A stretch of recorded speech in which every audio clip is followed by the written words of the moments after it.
Hi, everybody. I'm Bryan Mudd, a fan of South Plains politics. Here's your talking points for this week. So how do you feel about your future, and does that feeling reflect the expansion taking place in Lubbock? Well, this week, the mayor made his case why we should all be feeling pretty good.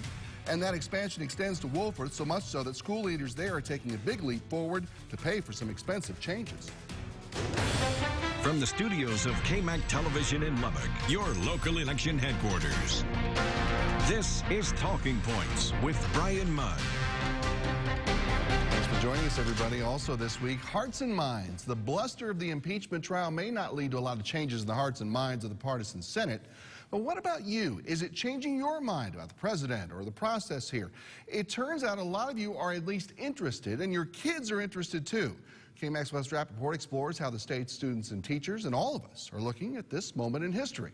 In Michaela Harvey's government class at Del Valley High, her teacher incorporates current events, like today's impeachment trial. It really gives you like an insight on like how these things can really happen. It's not like you just hearing it from a teacher or reading it out of a book. Like they can really give you examples of like how it happened in real life. It's a window into a lot of the topics that we talk about in this class, like checks and balances between the branches, for example. Dr. Joel Parker says his students are interested, and so are other Texans. According to Google Trends, searches for the word impeachment were highest in the Lubbock and Austin metro areas. Austin being one of the more democratic areas in the state, I'm not surprised that there's more interest here.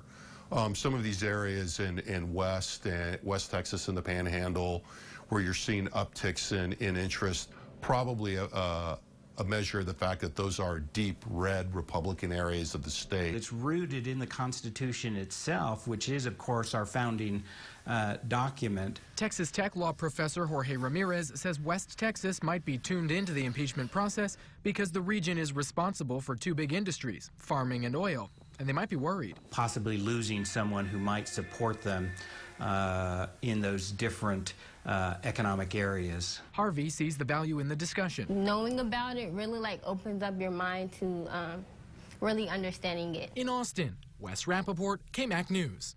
Wes, thank you. Lubbock Congressman Jody Arrington's been back in the district for a few days trying to stay away from all that impeachment stuff going on up there, and good for you, by the way. Tell me about it. Tell me what it's like to work behind the scenes at the Capitol while this trial and everything else is going on. Frustrating. Yeah. Frustrating because you're just so steeped in something that I quite frankly think is just purely a political exercise. I know it's not going to do any good to solve problems that our country faces, lowering health care costs, investing in infrastructure to keep this economy going and growing, and at the time, opening up new markets for our agriculture products and trying to lift the ag economy up because they've been struggling. And we've got a good farm bill, but we need new markets and new customers for our products. That's the path to prosperity. And it was like, you know, pulling your hair out every day to try to get the attention on the things that mattered, like USMCA. Fortunately, we got it through, but the oxygen mostly was taken out of the room by this, what I think is, again, it was a circus in the House, wasn't credible, baseless allegations, in my opinion, certainly not in any impeachable offense, and the American people are not being well served by this, A. B, worst of all, you're going to have damage to the presidency going forward. You're going to have the susceptibility now, because of this new precedent, of weaponizing impeachment going forward. That's not good for the Republic. And I'm not talking about Republicans. That's not good for the American people and for our great country. I'll give the Democrats this. They've done a good job presenting their case as what it is. What do you think the public should know, though, about the president's side of this that they may have missed over the weekend when that kind of thing was going on? Sure. Well, the president's side is the only direct evidence in this whole conversation. The House allegations and articles of impeachment are based on presumption. The conversation President Trump had with Zelensky is in plain sight for everybody. He wanted to make sure there was no graft and corruption before we gave taxpayer dollars to him. Nobody has supported Ukraine more than this president, but he's also a fiduciary, and it's also the law. And for him to say, no one gets a pass, this is my interpretation, hey, make sure you look at this Biden thing, because it stinks to the high heavens to have Hunter Biden's son on this board of this energy company, and then you've got the vice president out bragging that he said, we won't give you money until you stop investigating this company on which my son serves as a board member. Now, that smells of corruption, and all the president said was, take a look at that, don't give anybody a pass, turn every rock over, and at the end of the day, there was no quid pro quo. They got the money. They didn't do the investigation, as he asked. Right. And they got the money anyway, and they got the aid anyway. And so, again, I don't think there's any credibility to this. It is to, the motive here, in my opinion, is to discredit this president before the 2020 elections, and I think it's going to backfire on the Democrats. Well, that in mind, what happens in D.C. when this is finished? I mean, because obviously we have a big election year coming. Plus, can we turn around from hyper-partisanship like this and get anything done for the next, through November? Well, you can. I have. I've worked on bills to lower the cost of drugs for seniors. Right. I've got 2 pieces of legislation that were rolled into one broader piece. You got to keep your eyes on the balls that will actually do something. And it's not easy, but you've got to continue to cultivate the relationships with people on the other side. The chairman of the Ways and Means Committee, Richie Neal, is a Democrat, and he asked me to serve as a co-chair for finding solutions to the rural health care crisis. I think it's a great honor that he asked me. I think it's because he believes that I can work with both sides to accomplish something.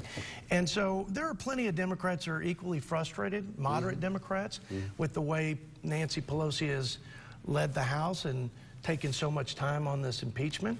But she hasn't even announced the agenda for this last year in this 116th Congress. Right.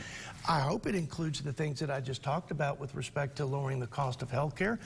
I think a big bipartisan opportunity to keep the economy growing is on infrastructure. It's traditionally bipartisan, like a farm bill, but we haven't seen anything or heard anything. So, again, I'm just trying to do my job to defend what I think is fair and good for the American people and our republic, and defend our freedom against policies that, quite frankly, will take us down the road of Venezuela and the road of ruin that socialist countries take because their ears are tickled with free education, free health care. And I'm just trying to expose that for what it is, which is bankruptcy and a future that is less than the land of opportunity for our children. That's my focus, and I'm confident. I'm confident that the work we did, Brian, to keep USMCA out in the fore allowed us ultimately, and I was on the WHIP team for that. Obviously, I was on Ways and Means, which is the Committee of Jurisdiction for Trade Policy. I think the work we did, constantly reaching out to the other side, looking for ways to get that over the finish line, I think it played a role in its success, and now we're looking at 170,000 new jobs. We're looking at an ag economy that's going to grow, and stability and certainty that's going to bring new investment that's going to help West Texas. And you had what, almost 3 dozen farmers up for when we got the Phase 1 China deal done, USMCA through the Senate finally. What was their reaction to all this, and what immediate benefits are they going to see from some of this stuff? You guys would be so proud of the farmers, and these folks were not affiliated with any farm groups like organized producer groups like the Farm Bureau. They came on their own time and dime to humbly tell their story of where the ag economy is today. They were so gracious. They thanked folks for the Farm Bill and for the temporary trade assistance they're getting because of the trade fallout with China. But it was powerful to hear from these guys. Literally just getting off their tractor, leaving their farms, coming to Washington and saying, thank you, but we're in a bad way, and we've got to get reset with China. We've got to get these new trade opportunities. Amazingly, the farmers' support nationally for this president is at an all-time high. And that was no different from the producers that came to Washington the time that I spent with them. They know that he's fighting for them.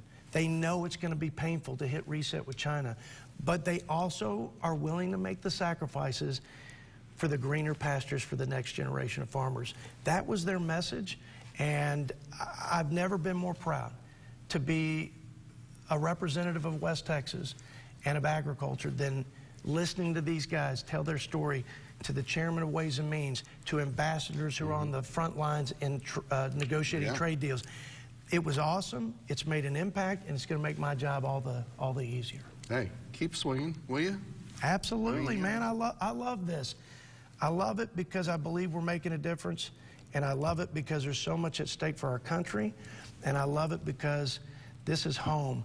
And the rest of the country needs to understand how important the food, fuel, and fiber capital of this country is, not just to rural America, but to every American citizen. Food security, energy independence. God bless West Texas. Congressman Jody Arrington, you'd think he was a politician or something like that. Good to see you, Professor. Good to see you. And let's do this week's poll question. Texas voters elect their judges, but there's been talk of letting state leaders make those choices in the future, so we want to know who you think should choose Texas judges, the voters or state leaders. Talk to us on our KMAC News Facebook page and on everythinglubbock.com. Click Talking Points. Give us your opinion.